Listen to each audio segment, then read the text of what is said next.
بالکل اسی طرح سمجھ لیجئے ایک بات یاد آئی ہے، حضور فرماتے ہیں کہ جس طرح کان لگا کر اللہ قرآن کو سنتا ہے کسی چیز کو نہیں سنتا۔ ہمیں نظر نہیں آتا نا، ہمیں معلوم نہیں ہے، ہم قرآن پڑھ رہے ہیں تو سننے والا کون ہے؟ سب سے زیادہ کان لگا کر خود اللہ۔ یہاں اس لیے مجھے یاد آیا کہ ابو موسیٰ اشعری کو کیا پتا تھا کہ کون سن رہا ہے؟ وہ اپنی کیفیت میں نماز میں تہجد میں قرآن کی تلاوت کر رہے تھے، اور ظاہر بات ہے ان کے گھر ایکڑوں میں بنے ہوئے نہیں تھے، ایک ایک کمرہ، ایک ایک کوئی حجرہ، ایسے ہی تو گھر تھے نا صحابہ کے، لہذا حضور پاس سے گزرے، آواز آئی، کافی دیر سنتے رہے۔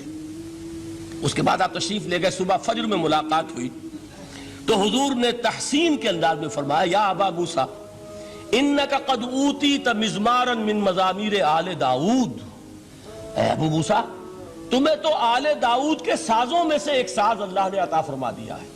جس طرح حضرت داؤد لہن داؤدی مشہور ہے کہ جب وہ پچھلے پہر رات کو حمد کے ترانے الاپتے تھے، قرآن میں ہے کہ پرندے شامل ہو جاتے تھے ساتھ، اور پہاڑ وجد میں آتے تھے، پہاڑ بھی ان کے ساتھ شریک ہوتے تھے۔ تو جس طرح کا اللہ نے ان کو لہن عطا فرمایا تھا، حضور نے تحسین کے انداز میں فرمایا ہے ابو موسیٰ اشعری، اللہ نے تمہیں بھی آل داؤد کے سازوں میں سے ایک ساز عطا فرمایا۔ بہرحال قرآن مجید کا جو یہ میوزک ہے، قرآن کے الفاظ کا جو حسن ہے، جہاں تک حسن معنوی ہے وہ تو ہر لفظ میں ہے، لیکن یہ حسن ظاہری، حسن صوتی، حسن لفظی، یہ اپنے کلائمیکس پر آپ کو نظر آئے گا سورہ رحمان میں۔ لیکن قرآن میں یہ سورت اس اعتبار سے بھی ممتاز ہے، اس کی 4 آیات پر ذرا توجہ کریں گے، عجیب حقائق سامنے آئیں گے۔ جہاں یہ قرآن مجید کے حسن صوت اور حسن لفظی کی معراج ہے، وہیں اس کی پہلی 4 آیات میں 4 چوٹی کی چیزوں کا ذکر ہے، سب سے اونچی چیزیں۔ پہلی آیت کیا ہے؟ الرحمن، ایک آیت ہو گئی۔ رحمان کیا ہے؟ اللہ کا نام ہے۔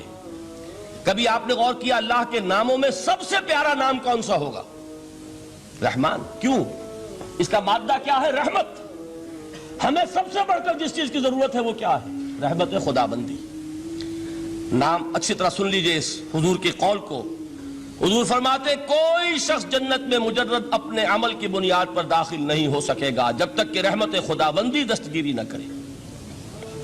کسی صحابی نے بڑی ہمت اور جرأت کا ثبوت دیا کہ پوچھ لیا، کیا حضور آپ بھی؟ جب آپ نے فرمایا کوئی شخص داخل نہیں ہو سکتا جنت میں محض اپنے عمل کی بنیاد پر جب تک کہ رحمت خدا بندی جو ہے وہ دستگیری نہ فرمائے۔ پوچھا گیا کیا آپ بھی؟ آپ نے فرمایا ہاں میں بھی۔ آپ اندازہ کیجئے کہ اگر محمد الرسول اللہ بھی رحمت خدا بندی کے ضرورت مند ہوں تو تاب دیگراں چہ رسد، ہماری تو سب سے بڑی ضرورت رحمت خدا بندی ہے۔ اب یہ رحمت جو ہے قرآن مجید میں اللہ تعالیٰ کی یہ شان 2 الفاظ کے ذریعے سے آتی ہے، رحیم اور رحمان۔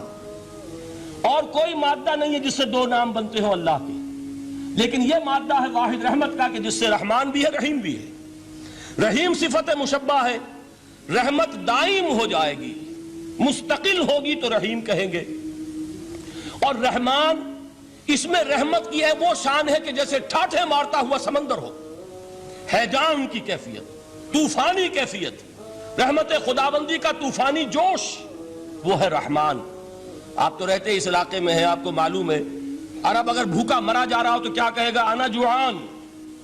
پیاسا مرا جا رہا ہو انا عطشان۔ بہت غضبناک ہوگا غضبان، غضبان آصفہ قرآن میں آیا ہے، بہت غضبناک۔ رحمان جس کی رحمت جو ہے جوش میں ہے، ٹھاٹھے مارتے ہوئے سمندر کے مانند۔ تو یہ اللہ تعالیٰ کے ناموں میں سب سے پیارا نام۔ اب آگے چلیے، الرحمن علم القرآن، رحمان نے قرآن سکھایا۔ رحمت خداوندی کا سب سے بڑا مظہر، رحمان کی رحمانیت کا سب سے بڑا مظہر قرآن ہے۔ ان میں جو منطقی ربط ہے اس کو سمجھتے جائیے۔ اچھا آپ یہ سوچئے، جو علم بھی انسان کو حاصل ہوا وہ کس نے دیا؟ اللہ نے۔ سائنس کا علم کس نے دیا؟ اللہ نے۔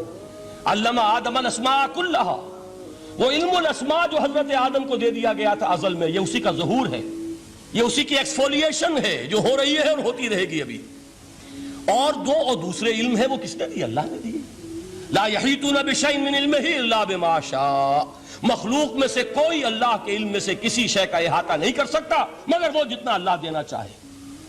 لیکن یہ کہ تمام علوم میں چوٹی کا علم قرآن. نوٹ کرتے جائیے، اب چوٹی کی چیزیں جمع کیجئے. اللہ کے ناموں میں چوٹی کا نام رحمان. اللہ نے جو کچھ انسان کو سکھایا اس میں چوٹی کا علم قرآن. خلق الانسان، انسان کو پیدا فرمایا. سوال یہ کہ حیوانات کو کس نے پیدا فرمایا؟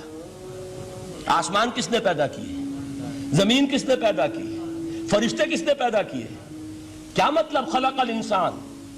اس کی تمام مخلوقات میں اس کا کلائمیکس، اس کی تخلیق کی معراج، اس کے تخلیق کا نقطہ عروج انسان ہے.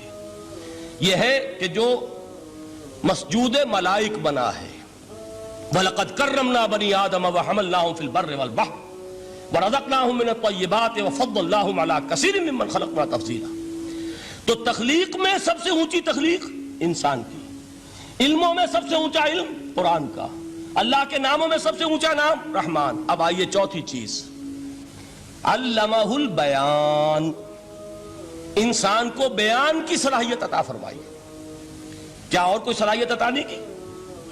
بینائی کس نے دی؟ اللہ نے. اسی طریقے سے سماعت کس نے عطا فرمائی؟ اللہ نے. کتنی فیکلٹیز ہیں، کتنے ایکسٹرنل آرگنز ہیں سینس کے، کتنے انٹرنل سینسز ہیں جو اللہ نے دیے ہیں. لیکن یہاں بھی سمجھ لیجئے جتنی فیکلٹیز ہیں ہیومن فیکلٹیز، ان میں ٹاپ کی فیکلٹی جو ہے وہ اسپیچ ہے، کلام ہے، بیان ہے. جن لوگوں نے میڈیکل سائنس کا مطالعہ کیا ہے وہ جانتے ہیں کہ یہ برین ہے، ہیومن برین، اس برین میں جو وہ اوپر ایک زرد سا مادہ ہوتا ہے، گرے میٹر، اس کی ایک کوٹنگ ہوتی ہے. یہ ہائیسٹ ایوالوڈ فارم ہے اور اس میں سب سے بڑا رقبہ جو ہے وہ اسپیچ سینٹر کہلاتا ہے. اسی لیے انسان کو حیوان ناطق کہتے ہیں. حیوان کے اور انسان کے مابین امتیاز قائم کیا گیا، نطق، گویائی، بولنا. اب یہ کیا چیز ہوئی؟ انسان کی صلاحیتوں میں سے سب سے اونچی صلاحیت. 4 آیتیں ہو گئی نا. اللہ کے ناموں میں سب سے چوٹی کا نام رحمان. اس نے جو علوم پیدا کیے ان میں چوٹی کا علم قرآن. اس نے جو مخلوقات پیدا فرمائی ان میں چوٹی کی مخلوق انسان. انسان کو جو صلاحیت اور استعدادات عطا فرمائی ان میں چوٹی کی استعداد بیان. جمع کیجئے، نتیجہ کیا نکلے گا؟ وہ نتیجہ ایک حدیث نبوی کی شکل میں سامنے آتا ہے. پہلی حدیث میں نے یہی پڑھی تھی، اس کے راوی کون ہے؟ عثمان ابن عفان.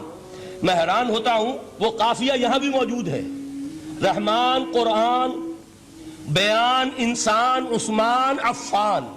باپ کا نام بھی اسی وزن پر ہے، عثمان ابن عفان. عن عثمان ابن عفان رضی اللہ تعالی عنہ قال قال رسول اللہ صلی اللہ علیہ وسلم. حضرت عثمان شہید مظلوم ذو النورین رضی اللہ تعالی عنہ فرماتے ہیں کہ اللہ کے رسول صلی اللہ علیہ وسلم نے فرمایا، خیرکم من تعلم القرآن وعلمہ. تم میں سے بہترین لوگ وہ ہیں جو قرآن سیکھیں اور سکھائیں. قوت بیان جو تمہاری ٹاپ فیکلٹی ہے، اس کا استعمال کسی گھٹیا کام کے لیے نہیں ہونا چاہیے. دیکھیں اردو میں محاورہ ہے کہ توپ سے مکھی نہیں ماری جاتی.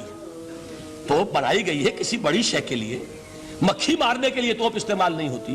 یہ قوت بیان جو ہے، جو ٹاپ موسٹ فیکلٹی ہے ہیومن، جو فیکلٹیز ہیں ان میں سے، اس کا استعمال بھی ٹاپ موسٹ ہونا چاہیے. قرآن کو بیان کرو. وہ جیسے کہ علامہ اقبال نے کہا ہے، بلکہ غالباً ان کے قبر پر آس پاس جو اشعار لکھے ہوئے ان میں سے ایک یہ بھی ہے، اگر یک قطرہ خونداری، اگر مشتے پرے داری، بیابامن تو آموزم طریق شاہ بازی را.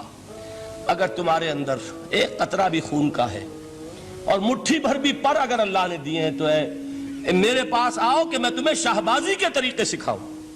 اسی طرح جان لیجئے اگر اللہ نے قوت گویائی عطا فرمائی، اگر اللہ نے تمہیں حیوان ناطق بنایا، اگر اللہ تعالیٰ نے تمہیں یہ صلاحیت عطا فرمائی، اس صلاحیت کا مصرف دنیا کو نہ بناؤ، اس صلاحیت کا مصرف اللہ کے کلام کو پھیلانے پر اس کو صرف کرو. هي الحلقات تحفظني بآيات من القرآن، هي الحلقات تملأني بحب المصطفى العدنان.